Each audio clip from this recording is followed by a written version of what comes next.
Hi అండి. ఈరోజు మీకు నేను దాబా స్టైల్‌లో జీరా రైసు, పక్కనే చిక్కటి మసాలా చికెన్ కర్రీ ఉంటే ఎలా ఉంటదో చెప్పండి. ఈరోజు అదే దాబా స్టైల్ రుచిని మీ ఇంట్లో ఎలా తీసుకురావాలో స్టెప్ బై స్టెప్ చూపిస్తానండి.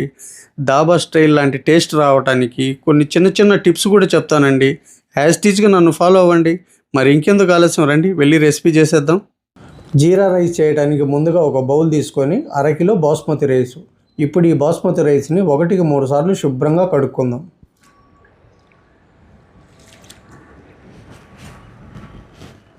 ఇలా కడుక్కున్నాం కదా, ఇప్పుడు రైస్ మునిగేంత వరకు నీళ్లు పోసి ఒక అరగంట పాటు నానబెట్టుకుందాం. ఇప్పుడు ఒక అరకిలో చికెన్ని 1-2 సార్లు శుభ్రంగా కడుక్కుందాం.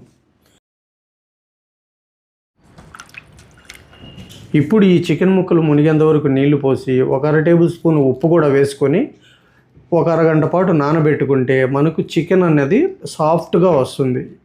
ఇప్పుడు ఈ చికెన్ని పక్కన పెట్టేసి మనకు కావాల్సిన వెజిటబుల్స్ని కట్ చేసుకుందాం.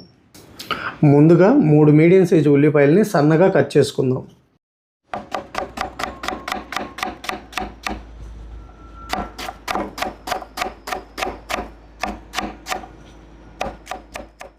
చూశారు కదా, ఉల్లిపాయలని ఇలా సన్నగా కట్ చేసుకోవాలి కర్రీస్కి.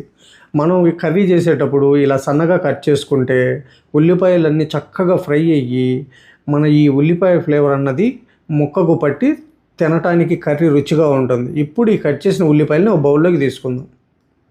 ఇప్పుడు ఒక 3 మీడియం సైజు టమాటాలని కూడా వీలైనంత పల్చగా కట్ చేసుకుందాం.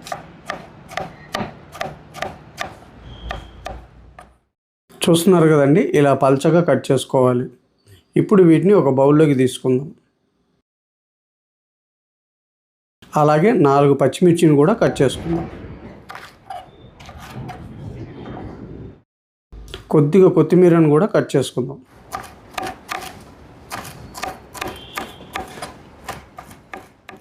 ఈ కొత్తిమీరని కూడా ఒక బౌల్లోకి తీసుకొని కొద్దిగా పుదీనాను కూడా కట్ చేసి బౌల్లోకి తీసుకుందాం. మనకు చికెన్ గ్రేవీలో ఈ పుదీనా ఫ్లేవర్ అన్నది భలే ఉంటుందండి. అసలు ఆ ఫ్లేవర్కే ఇంకో ముద్ద అదనంగా తినాలనిపిస్తుంది. చూస్తున్నారు కదండి, రైస్ నానబెట్టుకున్నాం, చికెన్ నానబెట్టుకున్నాం, వెజిటబుల్స్ అన్నీ కట్ చేసుకున్నాం. ఇప్పుడు రెసిపీ మొదలు పెట్టాలి రండి. ఇప్పుడు స్టవ్ మీద ఒక బౌల్ పెట్టుకొని 1 టేబుల్ స్పూన్ నెయ్యి, 2 టేబుల్ స్పూన్ల ఆయిల్ వేసి ఆయిల్ కొద్దిగా వేడైన తర్వాత 6 ఇంచు దాల్చిన చెక్క, 3 ఎండుమిర్చి, 1 బిర్యానీ ఆకు, టేబుల్ స్పూన్ జీలకర్ర. ఇప్పుడు ఒక 1/2 నిమిషం పాటు వేపుకుందాం.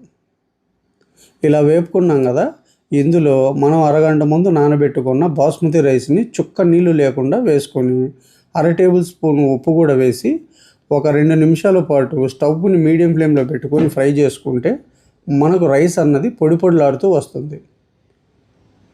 ఇలా 2 నిమిషాలు ఫ్రై చేసుకున్నాం కదా, ఇప్పుడు ఇందులో 1-1.5 చొప్పున నీళ్లు పోసి రైస్ అంతా దగ్గర పడేంత వరకు ఉడికించుకుందాం. చూస్తున్నారు కదండి, రైస్ అంతా ఇలా దగ్గర పడింది కదా, ఇప్పుడు కొద్దిగా పుదీనా తరుగు వేసి మూత పెట్టి స్టవ్ని లో ఫ్లేమ్లో పెట్టుకొని 8 నిమిషాలు మగ్గించుకుందాం. మనకి ఈ రైస్ మగ్గేలోపు చికెన్ కర్రీని తయారు చేసుకుందాం. ఇప్పుడు స్టవ్ మీద ఒక కళాయి పెట్టుకొని 3 టేబుల్ స్పూన్ల ఆయిల్ వేసుకుందాం.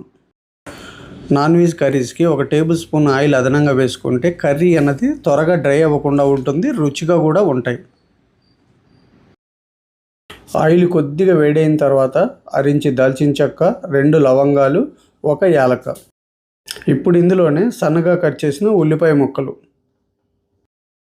ఇప్పుడు ఈ ఉల్లిపాయ ముక్కల్ని స్టవ్ని మీడియం ఫ్లేమ్లో పెట్టుకొని మంచి బంగారు వర్ణం వచ్చేంత వరకు వేపుకుందాం. చూసారు కదండి, మనం కలుపుకుంటూ వేపుకుంటే మొత్తం ఉల్లిపాయ అంతా ఇలా ఒకే రంగులోకి వస్తుంది. మనం ఇలా ఉల్లిపాయని వేపుకుంటే చికెన్ కర్రీ కూడా చాలా రుచిగా ఉంటుంది. ఇప్పుడు ఇందులో 1 టేబుల్ స్పూన్ అల్లం వెల్లుల్లి పేస్ట్ వేసి పచ్చివాసన పోయేంత వరకు వేపుకుందాం. అల్లం వెల్లుల్లి పేస్ట్ వేగిందండి. ఇప్పుడు ఇందులో 4 పచ్చిమిర్చి చీలికలు, కొద్దిగా పుదీనా తరుగు, కొద్దిగా కొత్తిమీర తరుగు, కట్ చేసి పెట్టుకున్న టమాటా ముక్కలు, 1/2 టీ స్పూన్ పసుపు, 1/2 టేబుల్ స్పూన్ ఉప్పు, టేబుల్ స్పూన్ కారం, టేబుల్ స్పూన్ వేయించిన జీలకర్ర పొడి, 1/2 టేబుల్ స్పూన్ ధనియాల పొడి వేసి స్టవ్ని సిమ్లో పెట్టుకొని టమాటాలన్నీ మెత్తబడి మసాలాలన్నీ చక్కగా ఉడికి ఆయిల్ పైకి వచ్చేంత వరకు మధ్య మధ్యలో కలుపుకుంటూ వేపుకుందాం. చూసారు కదండి, 5 నిమిషాల పాటు మనం స్టవ్ని సిమ్లో పెట్టుకొని ఉడికించుకుంటే మసాలాలన్నీ చక్కగా ఉడికి ఆయిల్ అంతా ఇలా పైకి వచ్చింది కదా. ఇప్పుడు అరగంట ముందు నానబెట్టుకున్న ఈ చికెన్ వేసుకుందాం. ఇలా కలుపుకున్నాం కదా. ఇప్పుడు స్టవ్ని మీడియం ఫ్లేమ్లో పెట్టుకొని మధ్య మధ్యలో కలుపుకుంటూ ఒక 5 నిమిషాలు ఉడికించుకుందాం. 5 నిమిషాలు ఇలా ఉడికించుకున్నాం కదా. ఇప్పుడు ఒక 100 ml హాట్ వాటర్ పోసి మూత పెట్టి స్టవ్ని మీడియం ఫ్లేమ్లో పెట్టుకొని మధ్య మధ్యలో కలుపుకుంటూ ఒక 10 నిమిషాలు ఉడికించుకుందాం.